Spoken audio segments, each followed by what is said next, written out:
Mesdames et messieurs, cher Jean Duvillard, vous soutenez donc aujourd'hui, devant l'université Claude Bernard Lyon 1, une thèse intitulée « L'introspection gestuelle, la place des gestes et des micro-gestes professionnels dans la formation initiale et continue des métiers de l'enseignement ».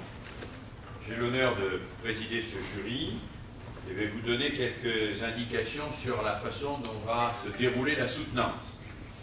Alors, dans un premier temps, vous aurez la parole pour présenter votre travail. Je vous demanderai de ne pas dépasser 25 à 30 minutes vraiment maximum, puisque nous avons des contraintes en matière de fin de la soutenance liées à des obligations des uns et des autres et à des problèmes de transport.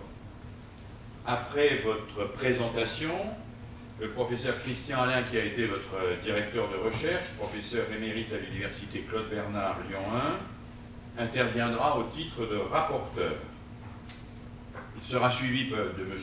Pierre Gaucher, maître de conférence à l'université de Montpellier 2, de M. Stéphane Bro-Antony, professeur des universités à l'ESP de Reims, de Mme Anne Jorot, professeur des universités au CNAM à Paris, de M. Alain Mougnotte, professeur des universités à Lyon, à l'université Claude Bernard Lyon 1 et directeur de l'ESP, et puis je conclurai cette soutenance. Chacun des 6 intervenants membres de ce jury disposera pour dialoguer avec vous en tout d'une vingtaine de minutes, ce qui nous imposera, à nous membres du jury, mais aussi également à vous qui allez répondre aux membres du jury, de resserrer vos réponses, et puis les questions qui seront restées ouvertes donneront lieu à des réflexions ultérieures, et je ne doute pas qu'il y en aura de nombreuses. La soutenance est aussi quelque part un commencement en même temps qu'elle est une conclusion. Voilà,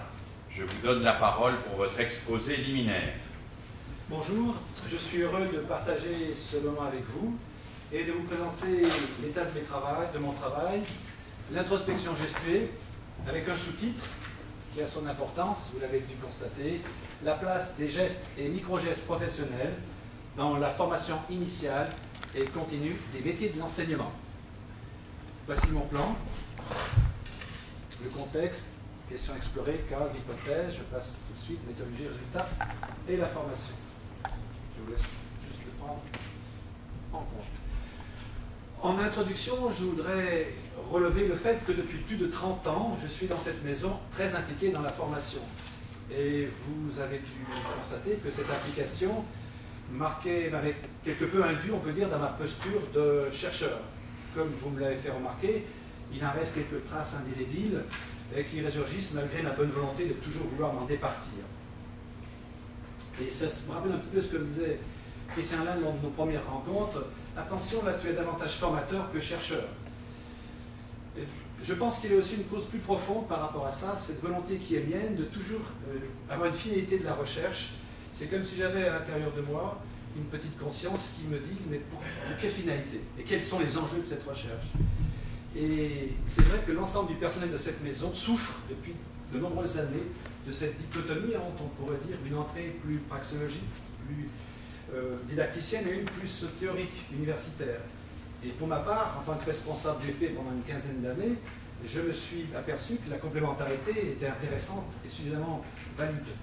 Par contre, c'est vrai que dans notre métier d'aujourd'hui, dans les circonstances du nouveau plan de formation, on est loin d'avoir, comment on peut dire, résolu ce problème. Et ma thèse, c'est un petit peu ce que j'essaie de dire.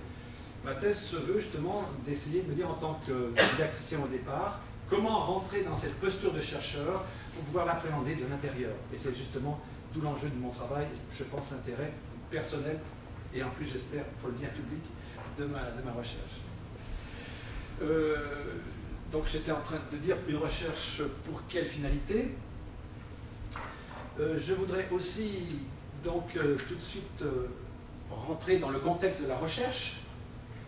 Depuis juillet 2013, le bulletin officiel vient de mettre en place les enseignants supérieurs de la pédagogie et de l'enseignement.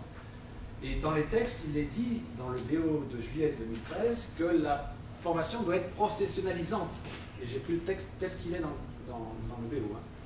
Mais qu'est-ce que veut dire professionnalisante et pour quelle formation des enseignants?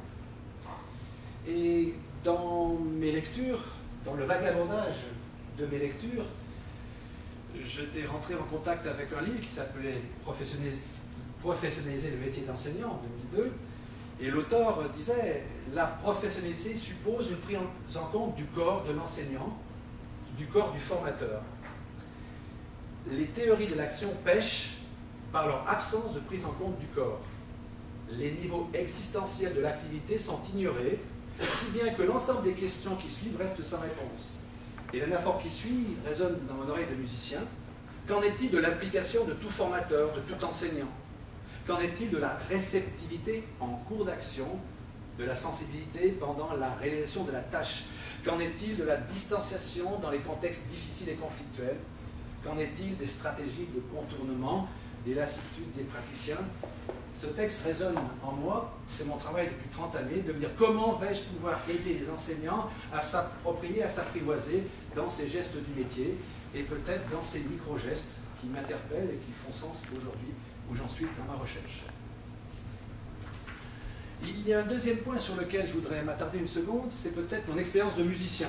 Je suis chef de chœur, j'ai une expérience de direction d'orchestre, je suis organiste, et c'est peut-être aussi cette expérience de musicien qui me fait prendre conscience de ce que j'ai appelé l'introspection gestuée, pour la simple et bonne raison que dans le temps de la démonstration, dans le temps de l'interprétation, comme on ne peut, comment dire, arrêter le temps. Et on doit toujours, comme si on avait un temps d'avance. Quand on dirige, si j'ai un hautbois que je veux faire partir, il faut que sur ma partition, j'ai prévu de le faire partir en amont.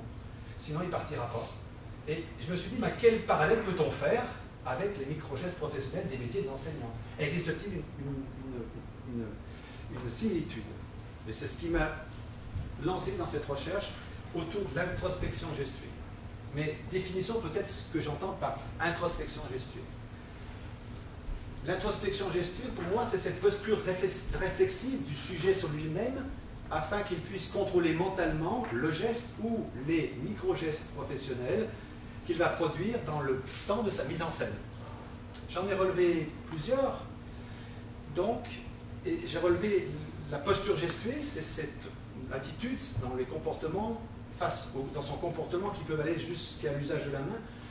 C'est aussi la voix comme instrument, dans ce que j'ai appelé la construction dynamique du discours. Et c'est aussi le regard qui est peut-être le plus proche de la relation. C'est aussi l'usage du mot dans ce que Jacques Cosny appelle ce copilotage, c'est-à-dire qu'il va être complètement en lien avec l'ensemble des autres. Et c'est aussi le positionnement stratégique ou tactique dans justement les placements et déplacements. Ces 5 micro-gestes sont pour moi fondamentaux et essentiels dans les gestes du métier. Par rapport à ça, donc, je voudrais peut-être définir ce que j'entends par micro-gestes professionnels. Ils sont pour moi un ensemble de petits gestes sensorimoteurs, on pourrait dire, qui sont plus ou moins conscients et qui, dans l'instant de la mise en scène, permettent à la parole justement d'exister. Ils engendrent des micro-contacts qui vont être en permanence rejoués sous forme de micro-contrats qui seront justement tout le temps négociés et renégociés avec l'ensemble de la classe. Et c'est cette dimension qui m'interpelle et qui m'intéresse et qui est au centre de cette introspection gestuelle. Dans son ouvrage La geste formation, Christian Alain, en 2010, parle de gestes professionnels. Il n'est pas le seul. Anne Giraud, Dominique Bucheton, enfin plusieurs avec lui parlent des gestes professionnels. Moi, je me suis intéressé aux micro-gestes professionnels et il présente le geste professionnel en ces termes qu'il représente pour lui la forme discursive et codée d'action d'expertise et de pouvoir savoir au sein d'une pratique culturellement et socialement identifiée. Il recense 12 gestes qui sont celui d'intervenir, apprendre, organiser, transmettre, se prendre en main, s'entraîner, s'évaluer, s'autoriser, s'écouter, s'adapter. Et j'en ai retenu 2, c'est celui de se mettre en scène et celui de s'observer. Le se représentant le sujet, le je dans le jeu de la mise en scène de la personne. Et cette image est capitale pour moi, dans le sens qu'en formation, comment donner une sorte d'assise à nos étudiants dans cette prise en compte du sujet, dans la mise en scène de leur personne. Identifier donc les micro-gestes professionnels en cours de construction au regard de ce que je peux observer, de ce que je peux analyser, de ce que je vais pouvoir catégoriser dans leur signifiance et leur insignifiance. Et c'est peut-être ça qui est au cœur de mon sujet. d'être capable de relier les savoirs de pratique professionnelle au savoir expert employé. Mais il fallait aussi que j'arrive à savoir dans quel cadre on travaillait. Et le cadre d'une situation d'enseignement est loin d'être neutre, et j'ai repéré 4 situations prototypiques. La première, pour moi, la situation d'imitation, qui prend pour modèle l'enseignant.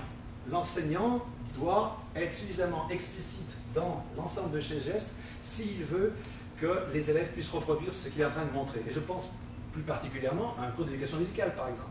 Le modèle est quelque part essentiel, mais ça peut être aussi en mathématiques, où on verra peut-être plus tard dans un geste de démonstration en sciences physiques. Il y a des situations de lecture où l'élève doit percevoir, décrypter, décoder afin de produire et de donner du sens. Il y a pour moi les situations d'observation qui ne sont pas de même nature que les 2 premières, et qui parlent justement de la perception, mais pour construire individuellement puis collectivement un sens. Enfin, il y a les situations que j'appelle d'exploration en conduite créative qui se rapprochent de la situation problème que tout le monde ici connaît.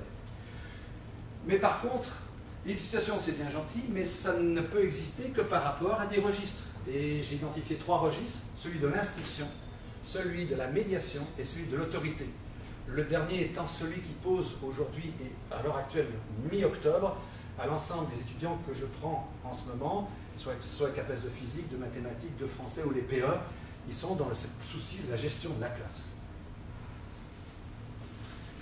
Parlons maintenant du cadre théorique.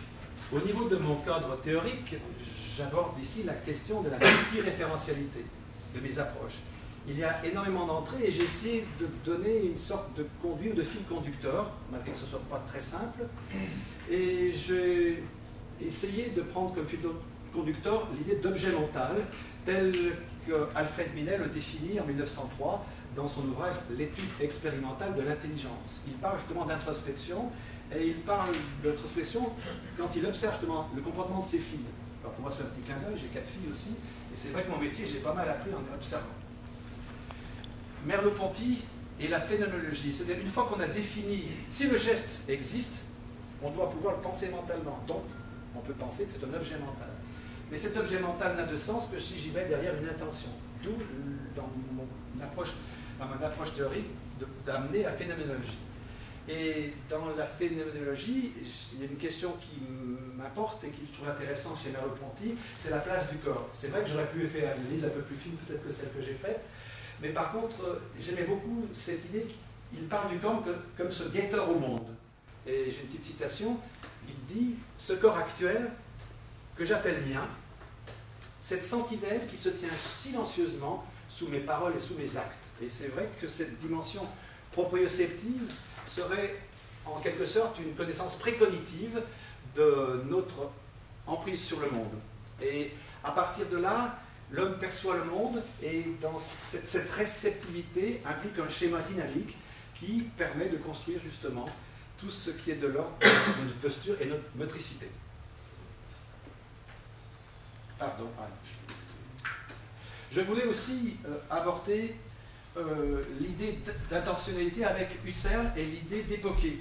C'est vrai qu'il parle de cette mise entre parenthèses pour se focaliser sur les sens.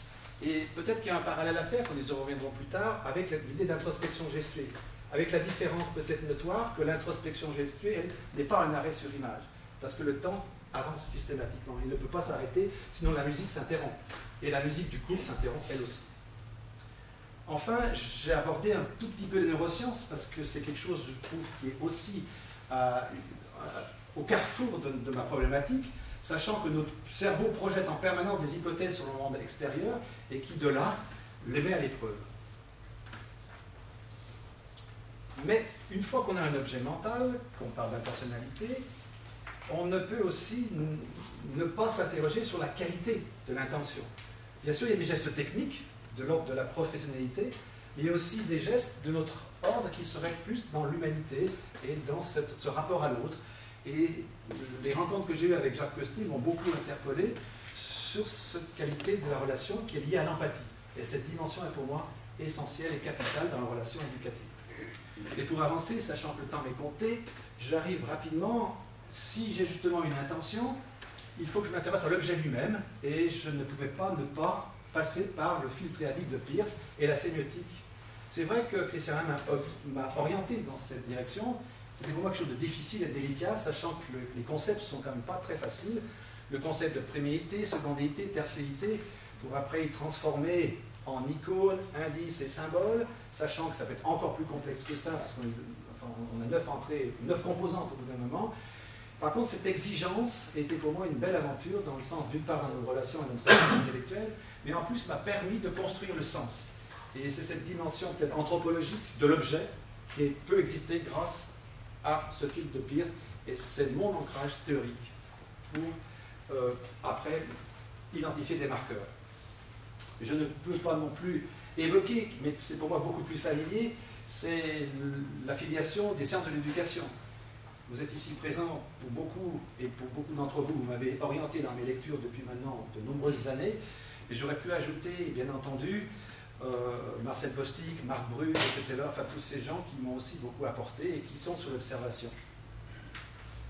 Mes hypothèses. J'ai 5 hypothèses. La première, c'est que les micro-gestes existent et qu'ils organisent l'activité professionnelle de l'enseignant. La deuxième, c'est qu'il est possible de savoir conscientiser un micro-geste opérationnel. La troisième, c'est que pour chaque champ disciplinaire, il existe des micro-gestes un peu spécifiques. La quatrième, c'est la précision didactique doit pouvoir s'associer à une dimension empathique. Enfin, la cinquième, en formation dite professionnelle, l'apprentissage des micro-gestes est possible et réalisable pour moi en formation grâce à des prototypes de situations que j'ai appelés des jeux de situation. Je voudrais tout de suite faire le point sur ces 5 hypothèses en montrant que sur les 5, il y en a 4 qui, par leur tendance dans le croisement des données observées, vont plus ou moins nous orienter vers leur validation. La deuxième, par contre, contrairement à ce que nous envisageons au point de départ, est beaucoup plus subtile et est à retravailler dans le sens qui, pour moi, est au corps, justement, de l'introspection gestuée. Et c'est ce qui me fait marquer ici. Elle donne à penser ce temps de la conscience en acte. Sur la méthodologie, je suis parti de 9 sujets. Mon objectif étant de choisir 8 étudiants novices et un expert. Je voulais aussi croiser les disciplines, les champs disciplinaires. C'est pour ça que j'en ai choisi 2 en éducation musicale, 2 en sciences physiques, 2 en mathématiques, 2 comme professeur d'école, plus un expert. C'était pour justement voir des variances et pouvoir faire des comparaisons. J'ai choisi aussi des niveaux très différents, de la 6e, 4e, seconde, au CP, CE1, CM. Ça me permettait justement de voir si, en fonction des niveaux, des choses se corroboraient. La méthodologie. Je suis parti à partir d'enregistrements en classe, puis une fois que ces enregistrements étaient faits, nous sommes revenus avec les novices et un tiers ami, et nous avons enregistré des entretiens d'auto-confrontation avec un tiers. J'ai commencé par faire des transcriptions linéaires. Ces transcriptions linéaires ne m'ont pas amené à à grand chose, donc il a fallu tout que je reprenne et que je fasse des transcriptions par rapport aux catégories qui étaient les 2 gestes professionnels et surtout mes 5 micro-gestes. À l'issue de ça, j'ai pu obtenir des formulations assez complexes et compliquées par rapport au fil de Peirce, et au bout d'un certain temps, avec Christian Alain dans nos échanges, nous avons décidé de faire en sorte que ça se résumerait en un seul mot. Donc ce travail de synthèse est une vraie belle aventure pour moi, et qui m'a demandé des heures et des heures de réflexion, et je remercie Christian Alain de m'avoir aidé à grandir, si je veux dire, dans ce travail. Il y avait autre chose que je n'avais pas prévu au départ, c'est les entretiens informels. Dans cette maison, on se croise avec des enseignants, et puis finalement, je les retrouvais 2 mois après. Et automatiquement, on discute, qu'est-ce qui s'est passé, comment fonctionne la dernière fois qu'on s'est vu. Et plus d'une fois, c'était peut-être là que se trouvent mes petites pépites, et qui prouvent peut-être l'intérêt de ce travail, c'est que les enseignants me disaient « Ah ben maintenant que je me suis vu, et que j'ai vu l'incidence de mes gestes, je peux m'en servir à bon escient. » D'où l'intérêt peut-être de ce travail. Et une dernière chose sur la méthodologie, j'avais toute une catégorie de gestes qui ne correspondaient pas à mes 5 marqueurs. Et c'est ce que j'ai appelé les gestes parasites. Et finalement, c'est peut-être dans l'insignifiance de ces gestes que l'on trouve aussi des choses, enfin des éléments, des marqueurs qui créent sens dans la posture. En rentrant dans une classe, 2 diapositives Alors pour chaque marqueur, j'ai des tableaux, alors c'est assez complexe, vous avez pu voir. Et ici, tout simplement, j'ai un tableau qui résume en disant la main qui implique et la main qui explique. On voit bien qu'ici, le formateur, l'enseignant, implique avec son doigt une réponse d'un élève. Par contre, il n'y a rien à voir avec le geste de démonstration dans l'accompagnement formatif d'une situation d'exploration avec des enfants. Autant d'éléments que j'ai pu après résumer dans la première compétence, dans le premier micro-geste, qui est une compétence de fait, oui, professionnelle, en disant que le micro-geste implique et organise l'activité de l'enseignant pour chacun des 5 micro-gestes que nous avons observés. Et je parlais de cette petite pépite peut-être tout à l'heure, et c'est bien dans l'importance du détail que l'on trouve justement la signifiance de notre métier. Si je passe, par exemple, par le micro-geste de la voix, et que je le passe au fil de Peirce, entre icône, indice et symbole, on voit justement les différences qu'il peut y avoir entre le registre de l'instruction, de la médiation ou de l'autorité, et le côté plus ou moins impressif qui va, au niveau symbolique, être le savoir, la médiation ou la loi. Je m'excuse de passer un peu vite, mais le temps m'étant compté. Je ne m'en arrête pas là, et j'ai énormément de marqueurs qui sont autant de signes qui peuvent donner justement du sens aux micro-gestes de la voix. Vous les retrouvez ici, il y en a une dizaine, et pour l'ensemble de mes micro-gestes, on est devant ce type de tableau passé au filtre de Peirce. La deuxième hypothèse est celle qui retient toute mon attention, particulièrement, que veut dire conscientiser un micro-geste. Je me suis aperçu que l'enseignant n'a pas forcément conscience de son geste dans l'instant où il le produit. Par contre, je me suis aperçu aussi que s'il l'a identifié en amont, il peut en avoir conscience. Mais pour cela, il faut qu'il l'ait, dans un premier temps, repéré en amont, puis identifié dans sa signifiance et son insignifiance, avant d'être capable de se l'approprier pour être capable de l'utiliser sciemment. Enfin, troisième hypothèse, l'impact de la relation éducative est de voir quelle intention est véhiculée derrière ces gestes plus ou moins techniques. Et dans cette relation éducative, je me suis aperçu par rapport à l'empathie que le marqueur privilégié était peut-être ce micro-geste du regard, qui crée le lien dans ce regard de connivence ou pas, qui va créer la relation. Et ça me permettait de dire aussi, de signifier qu'en fonction des micro-gestes, ils n'avaient pas forcément toute la même place, ils n'étaient pas tout à fait de même nature. Celui-ci est d'autant plus orienté vers la relation éducative.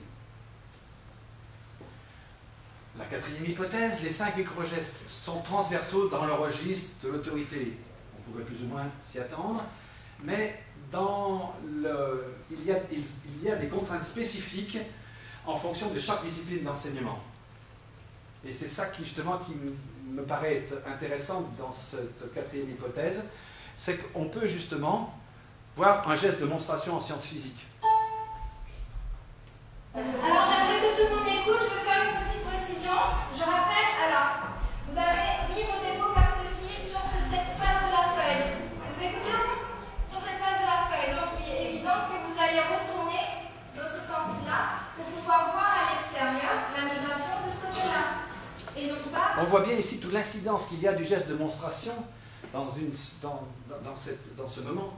Et c'est vrai que j'avais 2 étudiantes, il y en a une qui l'a fait comme ça en face de son groupe, l'autre qui l'a fait devant le premier bureau de la paillasse, et à la vidéo, il y avait un tiers de la classe qui voyait.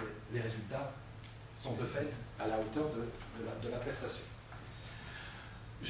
Et la même chose au niveau de l'usage du tableau mathématique ou en éducation musicale quand on est en animation pour apprendre un chant. Enfin, en formation, pour moi, le jeu de situation, c'est un véritable laboratoire des pratiques professionnelles. Vous trouvez ici, chaque étudiant avait un profil qui se dégageait par rapport à une évaluation qualitative. Parce qu'il me semblait que c'était intéressant pour pouvoir... Alors j'ai choisi l'échelle de Likert, vous me posiez la question, et tout simplement parce que de visu, à l'œil, on pouvait repérer des variabilités, repérer des variances. Et quand je les comparais, par exemple sur un autre qui est par exemple le parcours intonatif, on voit tout de suite la différence entre les 2 profils. Par contre, ça me permettait aussi, dans la fréquence et la qualité de l'usage de la main, ici, de pouvoir, en quelques secondes, avoir sous l'œil les différentes de profils. Même chose dans les différents registres, que ce soit celui de l'instruction, de la médiation, est peut-être là celui qui parle plus de l'autorité, avec les gestes d'énervement, de nonchalance ou autres, sachant que certains ne l'utilisent pas du tout, et donc ça me permettait, cette échelle de Likert, de pouvoir justement donner sens à mes observations. Alors je ne sais pas quelle validité elles peuvent avoir, mais c'est quand même très lisible et ça se corrobore au niveau de ces résultats. En formation, passons maintenant au niveau de la formation, le jeu de situation est pour moi capital, parce qu'il permet justement d'apprendre à s'observer et de se mettre en scène. Il permet d'inventer des scénarios, etc., de se les représenter mentalement. Il permet d'explorer des situations spécifiques, d'expliciter des problèmes pédagogiques, construire du sens. Il faut que j'avance. Je ne me suis pas resté là et j'ai, depuis 2 ans, mis en place, grâce à l'aide du service ICAP de l'université, un site qui s'appelle La Voix de l'enseignant. Et ça permet de revivre les cours que l'on fait en classe. Ça permet aussi, à toute heure du jour et de la nuit, de pouvoir revenir sur ce qu'on a fait. Et plus que ça, ça permet de se souvenir sur des compétences complémentaires telles que celles pour réaliser des animations 3D et comprendre comment le mécanisme de la respiration fonctionne dans cette posture, etc. Il y a aussi la réalisation d'un MOOC qui rend le dispositif pour moi interactif. Notre objectif étant de mettre à disposition des étudiants des réponses à leurs problèmes et qu'ils puissent, grâce à ça, apporter des témoignages, partager des pratiques et évaluer des compétences. C'est pour moi un véritable défi aujourd'hui. Enfin, en conclusion, je voudrais donc revenir sur le titre même de ma thèse, Introspection gestuelle. C'est bien du sous-titre que j'ai traité, en effet, à savoir les gestes et micro-gestes professionnels des métiers d'enseignement. Ma méthodologie ne m'a pas permis directement, bien sûr, de parler de l'introspection gestuelle, mais bien d'en circonscrire les contours et de clarifier les différents champs et les contraintes dont elle dépend. Parce que finalement, j'aurais pu me satisfaire de faire uniquement sur les micro-gestes, mais pour quelle finalité? C'est pour ça que j'ai mis entre guillemets mon titre. Faire uniquement des micro-gestes pour repérer qu'ils existent, je n'en ai pas tellement l'intérêt. Donc d'où l'idée d'avoir mis ce titre. En conclusion, cela me permet de reprendre, Madame Giraud, votre proposition, de se rapprocher des travaux de Foucault sur l'histoire de la sexualité, et notamment son 3e tome de Souci de soi. Votre analyse clinique me renvoie à mon propre travail et pointe les moments de subjectivité qui persistent, malgré mon intention de garder une posture de chercheur la plus possible objective. Une sorte de clin d'œil, l'introspection gestuelle n'est-elle pas justement la seule garante qui me permet de garder ce souci d'objectivité? S'appliquer à soi-même ce que l'on voudrait que les professeurs stagiaires découvrent dans ce travail de thèse fut pour moi un beau défi que je me suis forcé de relever. Sans vouloir rentrer dans une analyse totalement clinique, en conclusion sur la question du souci de soi, je voudrais revenir sur l'image peut-être des 3 pas de la personnalisation selon Théard de Chardin, où nous sommes tous amenés à nous dépasser et en nous déplaçant dans une direction qui nous amène le bien-être. Le premier, se centrer sur soi, le second, se décentrer sur l'autre, et le troisième, se surcentrer sur plus grand que soi. N'est-ce pas l'enjeu que j'essaye de faire par rapport à la formation et le plaisir que j'ai tous les matins à venir dans cette maison. Merci de votre attention.